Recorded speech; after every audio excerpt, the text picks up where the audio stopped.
Hello friends, welcome to easy learning 700। एक organisation को लाजमी डिवाइड होना चाहिए स्किल्स और स्पेशलाइजेशन के मुताबिक। उसी से डिवीज़न ऑफ लेबर होता है। स्किल्स और स्पेशलाइजेशन के मुताबिक लेबर को डिवाइड किया जाता है ग्रुप्स में और डिफरेंट डिपार्टमेंट्स बनाए जाते हैं। स्पेशलाइजेशन से इंक्रीज़ होती है एफिशिएंसी ऑर्गेनाइजेशन की, यानी जो आउटपुट प्रोड्यूस हो रहा होता है वो ज़्यादा से ज़्यादा आउटपुट प्रोड्यूस हो रहा होता है। डिवीज़न ऑफ लेबर जो है वो बेसिक है ऑर्गेनाइजेशन के प्रोसेस की, यानी बुनियादों में से है। ये ऑर्गेनाइजेशन का जो प्रोसेस है उसकी बुनियादों में से एक है डिवीज़न ऑफ लेबर। और इससे ये फ़ायदा होता है कि ऑर्गेनाइजेशन के गोल्स और ऑब्जेक्टिव्स जो है वो उनको अचीव करने में काफ़ी मदद मिलती है, क्योंकि हर लेबर का वही काम होता है जो उसकी स्पेशलाइजेशन स्किल्स मौजूद होती हैं उसके पास। अब इसके एडवांटेजेस क्या हैं डिवीज़न ऑफ लेबर के?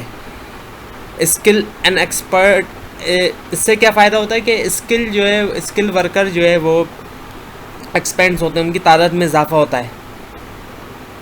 जो वर्कर जिनके पास स्किल्स हैं उनकी तादाद में इससे इजाफा होता है। टाइम बचता है, एक वर्कर का जो काम है वो उस पर सेट होता है। जब उसका हाथ सेट होता है किसी काम पे तो वो उससे ज़्यादा से ज़्यादा तेज़ वो काम कर लेता है। एनकरेज करता है ये इनोवेशंस और इन्वेंशंस को। इससे नए नए आइडियाज़ आते हैं, नई नई चीज़ें बनती हैं।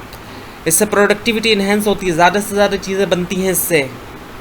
अब इसके डीमेरिट्स भी हैं, डिसएडवांटेजेस भी हैं। इससे नुकसान ये होता है बहुत बड़ा कि एक ही काम कर कर के एम्प्लॉयज़ बोर हो जाते हैं, डिससेटिस्फाई भी हो जाते हैं जब वो ज़्यादा देर तक एक ही काम करते हैं। शुरू में तो ये बहुत आसान भी लगता है, प्रोडक्टिविटी भी बढ़ती है, सब कुछ होता है, लेकिन जब काफ़ी वक्त तक वो एक ही काम को करते रहते हैं, सालों तक भी अगर वो एक काम को करते रहे तो उसके बाद फिर वो बोर होना शुरू हो जाते हैं। उससे फिर उनकी प्रोडक्टिविटी गिरना शुरू हो जाती है, वो काम को फिर स्लो करना शुरू कर देते हैं। वर्कर्स को ऐसा लगता है जैसे वो रोबोट की तरह या किसी मशीन की तरह काम कर रहे हैं, एक ही काम को बार बार किए जा रहे हैं। इसी वजह से वो पसंद नहीं करते मशीन की तरह काम करना और दोबारा एक ही चीज़ को करने को।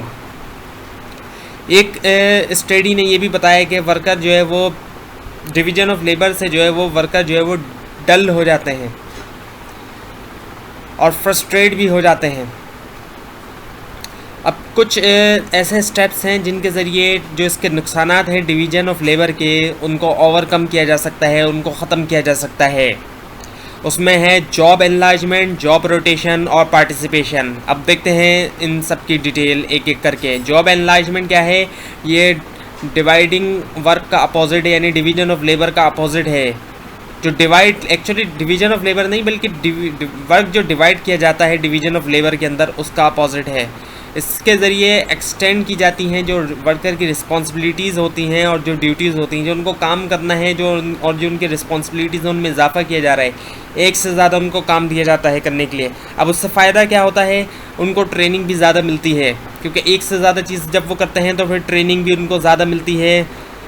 उनके जो बोर होने का, जो वो बोर हो जाते हैं काम कर कर के, उसमें भी कमी आती है। उनकी एफिशिएंसी भी बढ़ती है। जब वो बोर कम होंगे तो उनकी एफिशिएंसी भी बढ़ेगी, वो ज़्यादा प्रोड्यूस करेंगे और ज़्यादा वक्त तक प्रोड्यूस कर सकेंगे। उनका मोरल में इजाफा होता है। ऑर्गेनाइजेशन के लेवल्स में कमी आती है। लेवल्स में कमी आने का मतलब ये है कि जब एक वर्कर एक से ज़्यादा काम कर रहा है तो फिर इससे ये फ़ायदा होता है कि वर्कर्स की कम वर्कर कंपनी को फिर हायर करना पड़ते हैं। इससे फिर लेवल्स में जो है वो कमी आती जाती है और इससे फिर इम्प्रूव होता है क्वालिटी ऑफ वर्क जो है, और फिर प्रोडक्ट की क्वालिटी भी फिर इससे इम्प्रूव हो जाती है और इससे प्रोडक्शन की कॉस्ट में कमी आती है। क्योंकि वर्कर्स की, जब एक वर्कर ज़्यादा से ज़्यादा काम कर रहा है तो फिर कम वर्कर जब हायर करना पड़ते हैं तो इससे प्रोडक्शन की कॉस्ट में भी फिर कमी आती है, एफिशिएंसी में भी इजाफा होता है, उससे भी प्रोडक्शन की कॉस्ट में कमी आती है। रिसोर्सेज वर्कर जो है वो वेस्ट नहीं करता, कम वेस्ट करता है। अब दूसरा हमारे पास है ओवरकम करने का जो मेथड है वो है जॉब रोटेशन। जॉब रोटेशन ये मेथड जो है सिर्फ मैनेजरियल डेवलपमेंट का नहीं है बल्कि और ट्रेनिंग का, बल्कि ये सिर्फ डेवलपमेंट और ट्रेनिंग का नहीं है। यानी कि रोटेशन जो की जाती है जॉब की, वो सिर्फ मैनेजरियल डेवलपमेंट या ट्रेनिंग का मेथड नहीं होता, बल्कि इसका मतलब ये भी होता है कि जो डिवीज़न ऑफ लेबर के नुकसानात हैं उसको ओवरकम किया जा सके, उसको ख़त्म किया जा सके। इसमें वर्कर को जो है वो एक पोजीशन से दूसरी पोजीशन पे ले जाया जाता है, एक काम से दूसरे काम पे ले जाया जाता है वर्कर को। इससे फ़ायदा ये होता है कि उसका जो इंटरेस्ट ख़त्म हो रहा होता है एक काम में, जब उसको दूसरी जगह डाला जाता है, दूसरी जगह ले जाया जाता है, तो उसका इंटरेस्ट जो है वो बढ़ने लगता है। तो इंटरेस्ट के अंदर जो कमी आती है वो कमी ख़त्म होती जाती है। उसके अलावा अगर कोई पोजीशन खाली है तो जो वर्कर को रोटेट किया जा रहा है एक पोजीशन से हटा के दूसरी जगह, तो वो पोजीशन फुलफ़िल की जा सकती है। कोई एक जॉब खाली हो गई है, एक सीट खाली हो गई है, तो वर्कर को हटा के एक डिपार्टमेंट से दूसरे डिपार्टमेंट में डाला जा सकता है जहाँ पे सीट खाली हुई है। अब तीसरा मेथड क्या है ओवरकम करने का नुकसानात को डिवीज़न ऑफ लेबर के, वो है पार्टिसिपेशन, यानी कि उनको पार्टिसिपेट करवाया जाए, उनको अलाउ किया जाए कि वो भी कुछ बोलें जब डिसीजन लिए जा रहे हों। तो इससे ये होता है कि वर्कर एंजॉय करता है पार्टिसिपेशन को, वो एंजॉय करता है कि उसकी भी बात को अहमियत दी जा रही है डिसीजन बनाने के लिए। और फिर इससे और पार्टिसिपेशन के साथ साथ ये भी है कि वर्कर को ये भी अलाउ किया जाए कि वो काम कर सकें अपने मूड के मुताबिक, जो उनका मूड हो वो उसके मुताबिक काम कर सकें।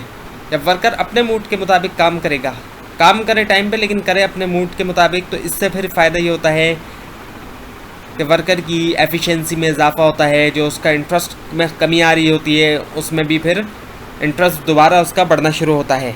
ये थी कुछ डिटेल। अगर आपको अभी भी कुछ कन्फ्यूजन है तो नीचे कमेंट ज़रूर कीजिए। ये वीडियो अच्छी लगी तो सब्सक्राइब ज़रूर कीजिए और शेयर कीजिए।